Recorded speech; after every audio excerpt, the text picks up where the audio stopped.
ছোট্ট বন্ধুরা, আজকে আমরা একটা ষাঁড় ও মশার গল্প শুনব।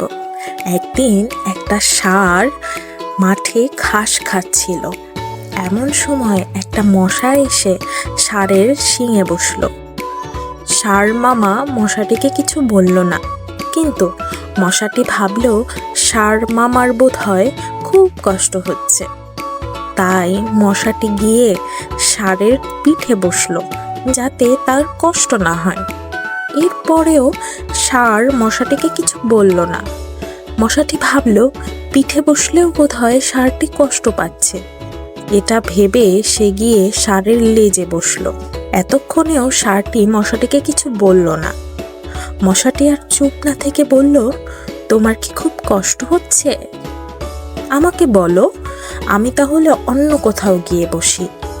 ষাঁড়টি উত্তর দিল, ওহে মশা, তুমি তো খুব ছোট প্রাণী।